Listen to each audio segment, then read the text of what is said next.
Hello everyone, मैं राजकुमार आप सभी का वेलकम करता हूं आपके अपने यूट्यूब चैनल टीचर ज्ञान में। दोस्तों, पिछले वीडियो में आपने नई शिक्षा नीति में स्कूली शिक्षा में किए गए बदलाव के बारे में देखा था। आज अपने आगामी शिक्षक भर्तियों में जो किए जाने वाले बदलाव हैं उनके बारे में चर्चा करेंगे। इसी के साथ में जो स्थानांतरण पॉलिसी है, जो ट्रांसफर पॉलिसी है, उसके बारे में भी अपने आज के इस वीडियो में देखेंगे। दोस्तों, वीडियो पर अंत तक जरूर बने रहिएगा ताकि आप कोई भी महत्वपूर्ण तथ्य यहाँ मिस नहीं कर पाए। तो चलिए दोस्तों, अपना वीडियो स्टार्ट करते हैं। दोस्तों, आज की इस वीडियो में अपने कुल इन 10 पॉइंट के ऊपर चर्चा करेंगे। फर्स्ट जो टॉपिक है दोस्तों, वो यहाँ अपना रहेगा शिक्षण में पैसे के प्रवेश के लिए प्रोत्साहित करने के लिए जो छात्रवृत्ति का प्रावधान किया गया है उसके बारे में। सेकंड अपना जो टॉपिक रहेगा वो रहेगा शिक्षक भर्ती के बारे में। थर्ड यहाँ अपना टॉपिक रहेगा वांछित छात्र शिक्षक अनुपात के लिए। चौथा जो अपना यहाँ टॉपिक रहेगा वो रहेगा स्थानीय शिक्षकों के साथ साथ में विविधता को भी सुनिश्चित किया जाना। नेक्स्ट जो अपना टॉपिक रहेगा वो रहेगा एक विशेष स्कूल संकुल के अंदर शिक्षकों की जो है तैनाती किस प्रकार से की जाएगी, उनकी पोस्टिंग किस प्रकार से की जाएगी। इसके बाद में ग्रामीण क्षेत्रों में अध्ययन करवाने के लिए अलग अलग से प्रोत्साहन की व्यवस्था की गई है, वो किस प्रकार से की गई है। इसके बाद में शिक्षक छात्र समुदाय संबंधों की निरंतरता सुनिश्चितता करने के लिए शिक्षक का स्थानांतरण बंद या फिर धीमा किया जाना है, वो किस प्रकार से किया जाना है। जो पैरा टीचर्स हैं उनके अभ्यास को रोकना, स्कूलों में नए सिरे से प्रशिक्षित शिक्षकों को शामिल किया जाना, शिक्षकों की आवश्यकता के लिए योजना बनाना। ये जो कुल 10 पॉइंट हैं इनके बारे में आज की इस वीडियो में अपने चर्चा करने वाले हैं। यदि आप यहाँ शिक्षक बनना चाहते हैं या फिर आप पहले से यहाँ शिक्षक हैं तो वीडियो को अंत तक जरूर देखिएगा। दोस्तों, सबसे पहले मैं यहाँ बात करूँ, यदि उत्कृष्ट छात्रों को शिक्षण के पैसे में प्रवेश के लिए प्रोत्साहित करने के लिए मेरिट आधारित छात्रवृत्ति के प्रावधान की, तो यहाँ पर 4 वर्षीय एकीकृत बीएड प्रशिक्षण में अध्ययन करने के लिए या प्रवेश करने के लिए छात्रवृत्ति की जो है व्यवस्था की जाएगी। जो यहाँ अधिकतम से अधिकतम जो है स्टूडेंट है उनको छात्रवृत्ति का प्रावधान किया जाएगा, उनको छात्रवृत्ति दी जाएगी। इसके लिए जो सरकार है वो फंड की व्यवस्था करने के लिए क्या करेगी, इस छात्रवृत्ति की पेशकश छात्रों के स्कूल के प्रदर्शन, उनके एनटीए टेस्ट स्कोर एवं भौगोलिक और सामाजिक आर्थिक पृष्ठभूमि के आधार पर होगी। दोस्तों, यानी यदि मैं यहाँ बात करूं तो यदि सरकार के जो छात्रवृत्ति इसके लिए पैसा जुटाने की बात है तो यह है जो सरकारें हैं, विभिन्न सरकारी कॉलेज हैं, विश्वविद्यालय हैं और सरकार जो परोपकारी संगठन हैं, जो ट्रस्ट हैं, उनसे साझेदारी स्थापित की जाएगी ताकि छात्रवृत्ति को प्रदान करने के लिए जो बड़े फंड की व्यवस्था यहाँ पर सरकार के द्वारा की जा सके। और ये जो छात्रवृत्ति है विशेष रूप से जो वंचित, आप देख सकते हैं यहाँ भौगोलिक और सामाजिक शब्द शामिल किया गया है। आर्थिक रूप से और जो भौगोलिक पृष्ठभूमि से जो वंचित जो छात्र हैं, जो मतलब जैसे ग्रामीण और आदिवासी क्षेत्रों में रहते हैं, उन लोगों के लिए भी इसके अंदर एक विशेष प्रावधान किया जाएगा। और इसी के साथ में उनको 4 वर्ष के एकीकृत बीएड डिग्री जो है, बीएड जो कोर्स है उसके करने पर उनके सफल होने पर स्थानीय क्षेत्रों में रोजगार की गारंटी भी शामिल होगी। तो दोस्तों, ये नई एजुकेशन पॉलिसी की सबसे अहम चीज ये है कि यहाँ पर जो ग्रामीण और जो आदिवासी पिछड़े हुए सेक्टर हैं उनके लिए यहाँ रोजगार की जो है गारंटी भी सरकार की ओर से दी जाएगी कि यदि वो यहाँ बीएड डिग्री प्राप्त करते हैं, बीएड में सफल होते हैं, तो उनको रोजगार भी सरकार के द्वारा दिया जाएगा स्थानीय स्तर पर। स्थानीय जो महिलाएं उनको प्रोत्साहन प्रदान करने के लिए यहाँ पर जो छात्राएं हैं या फिर महिलाएं जो हैं उनको विशेष रूप से फोकस किया जाएगा इस छात्रवृत्ति के अंदर, ताकि उनको आगे बढ़कर आ सके तथा वह नेतृत्व कर सकें अपने समाज का और अपने जो गरिमामय जीवन है उसको जी सकें। यदि दोस्तों इसके बाद में अपने बात करें शिक्षक भर्ती की प्रक्रिया की, तो यहाँ पर आप देख सकते हैं काफी सारे जो चरण हैं यहाँ जोड़ दिए गए हैं। इससे पहले जैसे आप थर्ड ग्रेड भर्ती के लिए बात करें तो यहाँ टेट का एग्जाम देते थे। जैसे ही जो टेट है, टीचर एलिजिबिलिटी जो टेस्ट है, जैसे ही आपकी जो रीट है, रीट जो क्लियर हो जाती है उसी के नंबर के बेस पर आप यहाँ शिक्षक बन जाते हैं। लेकिन दोस्तों अभी ऐसा नहीं होगा, अभी आपको टेट जो है वो पास करना होगा या फिर जो स्टेट लेवल, इसके समकक्ष जो स्टेट लेवल की जो पात्रता परीक्षाएं हैं वो आपको पास करनी होगी। इसी के साथ में जो एनटीए एग्जाम है, जो उसकी जो स्कोरिंग है वो भी यहाँ शामिल की जाएगी। नेशनल टेस्टिंग एजेंसी जो है एनटीए, उसकी जो परीक्षा होगी उसका भी स्कोरिंग यहाँ शामिल किया गया है। इसके बाद में टेट की ही तर्ज पर जो है सेकंड स्क्रीनिंग की व्यवस्था की जाएगी और जो सेकंड स्क्रीनिंग है उस पर चर्चा चल रही है, वो एक रिटन एग्जाम हो। इसी के बाद में यहाँ पर आपको जब ये सारे कार्य हो जाएंगे, इसके बाद में आपको एक इंटरव्यू होगा, आपको इंटरव्यू क्वालिफाई करना होगा और इसके बाद में आपको यहाँ यदि आपने सारे यहाँ जो जितने भी स्टेप थे, ऊपर के स्टेप यदि कंप्लीट भी कर लिए, तो भी यहाँ पर आपके लिए एक डेमो क्लास भी होगी जो 5 से 7 मिनट की होगी। इस क्लास के अंदर आपके शिक्षण कौशल को देखा जाएगा, परखा जाएगा और ये जो क्लास है यह आपके स्थानीय लेवल पर होगी, जैसे स्थानीय बीआरसी सेंटर पर। यदि ये संभव नहीं हो कि डेमो आयोजित किया जाए तो इसके लिए जो है फोन कॉल अथवा वीडियो के माध्यम से इलेक्ट्रॉनिक रूप से भी ये है लिया जा सकता है। लेकिन दोस्तों आप यहाँ देख सकते हैं कि इतने सारे इसके अंदर प्रोसेस जोड़ दिए गए हैं, तो यहाँ जाहिर सी बात है अभी शिक्षक बनना बच्चों का खेल नहीं रहा है। यदि आप शिक्षक बनना चाहते हैं तो आपको काफी सारे एग्जाम यहाँ पास करने होंगे। दोस्तों जो शिक्षक भर्ती की प्रक्रिया है उसको पहले से कठोर एवं पारदर्शी यहाँ बना दिया गया है। दोस्तों जाहिर सी बात है जब एक एग्जाम से आप यहाँ शिक्षक बनते थे उसकी जगह यहाँ 4 से 5 एग्जाम देने के बाद में या 4 से 5 स्टेप पर क्लियर होने के बाद में आप यहाँ शिक्षक बनेंगे तो भर्ती प्रक्रिया काफी कठोर और पारदर्शी यहाँ हो जाएगी।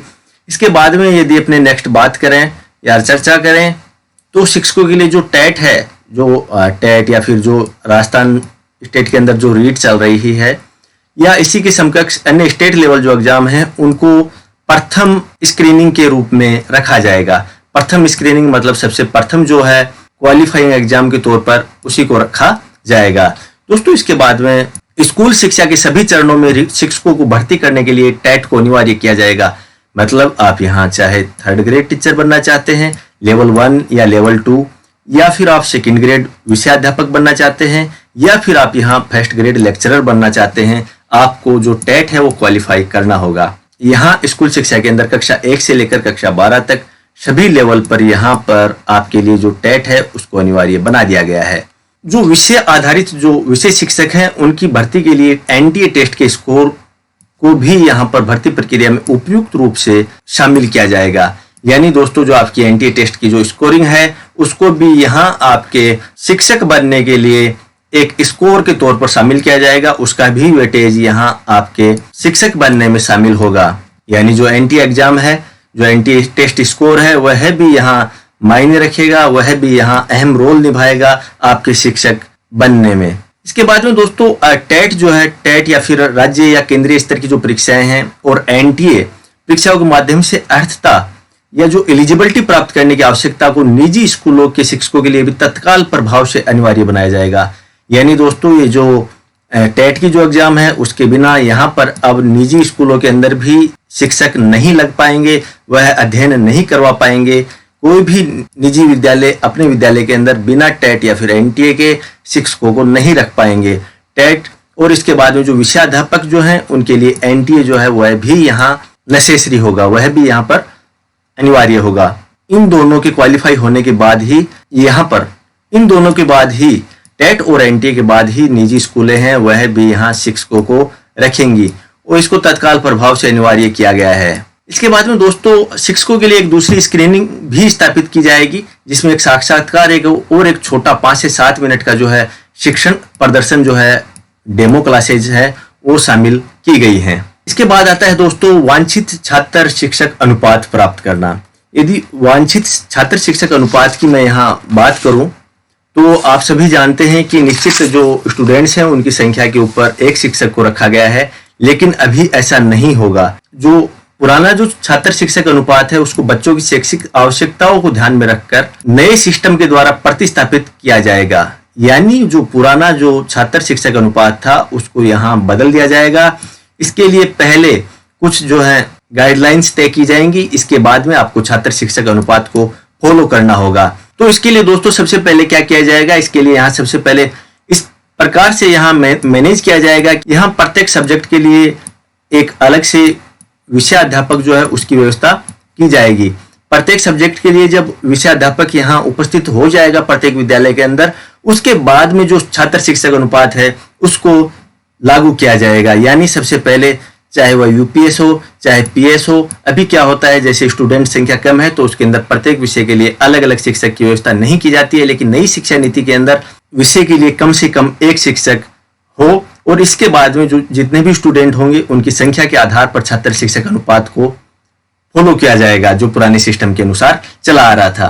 इसके साथ में कुछ टीचर्स ऐसे भी होंगे जिनको साझा किया जा सकता है संकुल के अंदर। दोस्तों यहाँ यदि बात करें तो जो शिक्षक हैं जैसे कला है, संगीत है, व्यवसायिक शिल्प है, खेल है, योग है आदि जो शिक्षक है उनको संकुल स्कूलों के आधार पर भर्ती किया जाएगा और वो एक से ज्यादा स्कूल के साथ में शेयर किए जा सकेंगे। यानी संकुल के जितने भी विद्यालय होंगे उनको उन विद्यालयों के अंदर शेयर किया जा सकता है ताकि वह सभी बच्चों के भविष्य के अनुसार उनको म्यूजिक की, कला की आदि व्यवस्थाएं की जा सकें। इसी के साथ में यह है सरकार के लिए अधिक खर्चीला भी नहीं हो, इन सभी चीजों को ध्यान में रखकर ऐसी व्यवस्था की गई है। यदि दोस्तों इसके बाद में अपने चर्चा करें स्थानीय शिक्षकों की विविधता के बारे में, तो यहाँ पर स्थानीय जो शिक्षक हैं उनको ज्यादा महत्व दिया जाएगा जिला लेवल पर जो भर्तियां की जाएंगी उनके लिए, और उसी के साथ में जिला लेवल पर जो भर्ती की जाएंगी कोशिश की जाएगी कि ऐसे शिक्षक अधिक हों जो छात्रों, अभिभावकों और जो समाज के जो लोग हैं, समुदाय के जो लोग हैं, उनके साथ में अच्छा कम्युनिकेशन स्थापित कर सकें उनके स्थानीय भाषा में, ताकि उनके जो समझ का लेवल है वह अच्छा बन सके। इसके बाद में अपने देखते हैं ग्रामीण क्षेत्रों में अध्ययन करवाने के लिए अलग से प्रोत्साहन। तो यहाँ यदि मैं प्रोत्साहन की बात करूं तो दोस्तों यहाँ प्रोत्साहन के अंदर क्या शामिल किया गया है कि जो ऐसे स्कूल या परिसर जिनके आसपास मतलब रहने के लिए उत्तम जगह नहीं है, वहां उच्च गुणवत्ता युक्त जो है आवास शामिल किए जाएंगे। यानी आपके लिए यहाँ अभी शिक्षक डिपार्टमेंट के लिए भी ऐसे दुर्गम क्षेत्र जहां रहने की व्यवस्थाएं नहीं है, वहां सरकार की ओर से आपको क्वार्टर्स जो है उनकी व्यवस्था की जाएगी, जैसा कि अन्य विभागों में होता है। क्योंकि दोस्तों अपेक्षाकृत क्या होता है, जो ग्रामीण जो क्षेत्र होते हैं, दुर्गम इलाके जो होते हैं, उनके अंदर शिक्षक हैं जाना कम पसंद करते हैं, उसके लिए काफी अप्रोच लगाते हैं। तो अभी यहाँ पर जैसे क्वार्टर हो जाएंगे तो इसके बाद में जो है वहां तक भी जो है शिक्षक पहुंच सकेंगे, वह भी वहां अपनी सेवाएं अच्छे से दे पाएंगे।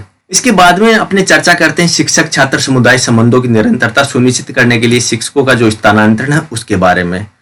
स्थानांतरण जो है उसको मुख्य तौर पर सरकार ने यह कहा है कि यहाँ पर जो पॉलिसी है इसके अंदर की उसको बंद किया जाएगा, और शिक्षकों को जो आदर्श रूप से स्कूल परिसर जो है, स्कूल जो संकुल है, जो ग्रुप है स्कूलों का, उस ग्रुप से बाहर, उस परिसर से बाहर उनको स्थानांतरित नहीं किया जाएगा दोस्तों यहाँ पर। बट यहाँ इन्होंने इसके लिए एक रास्ता भी बताया है कि जहां ये संभव नहीं हो सके, जहां ये संभव नहीं है कि स्थानांतरण पर रोक लगे, जहां आप पोस्टिंग लेते हैं एंड तक आप उसी संकुल में नौकरी करें या फिर उसी परिसर में आप रहें, तो इसके लिए अन्य व्यवस्था भी की गई है यहाँ पर।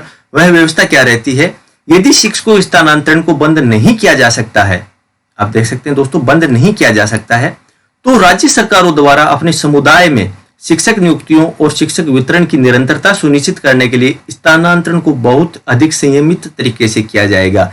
यानी यदि ये बंद नहीं हो, उस स्थिति में यहाँ पर बहुत ही संयमित तरीके से स्थानांतरण जो है किए जाएंगे।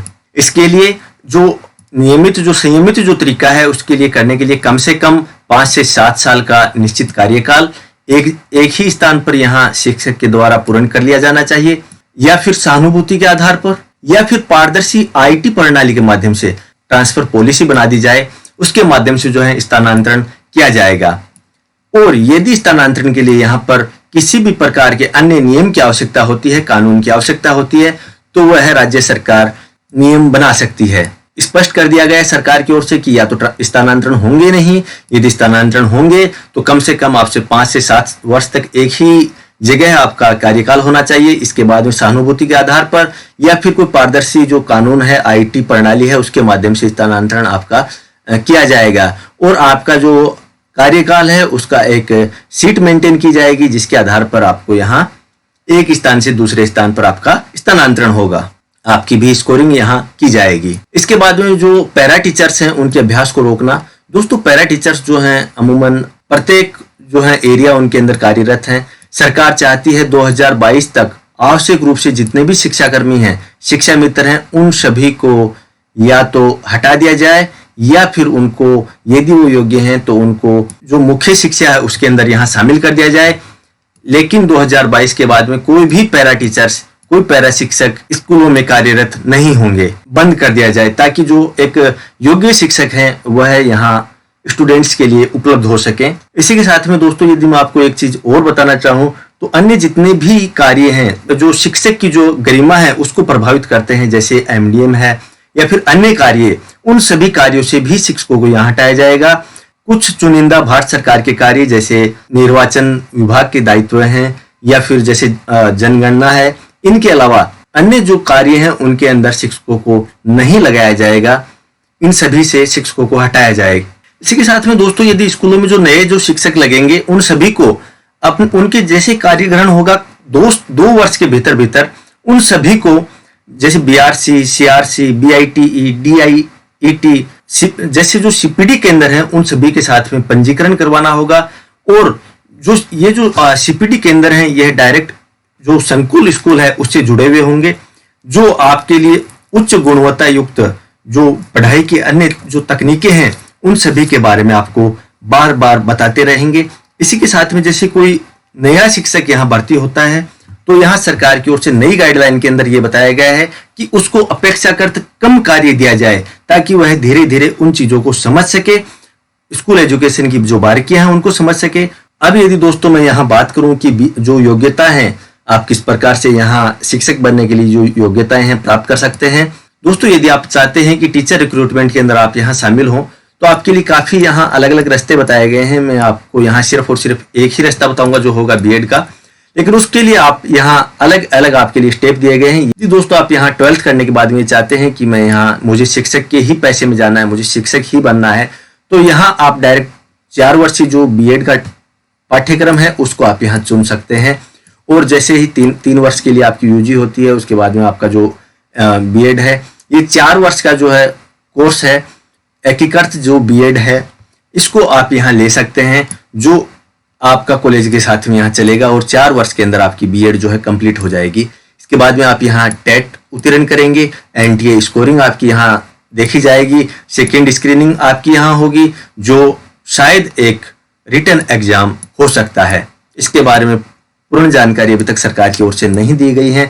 सरकार की मंशा इसे लिखित परीक्षा करवाने की है। इसके बाद में दोस्तों आपका इंटरव्यू होगा। इंटरव्यू के बाद में आपकी 5 से 7 मिनट की डेमो क्लासेज होंगी, जो यदि आपसे कक्षा में संभव नहीं हो पाएंगी तो किसी भी इलेक्ट्रॉनिक माध्यम से क्लासें ली जा सकती हैं।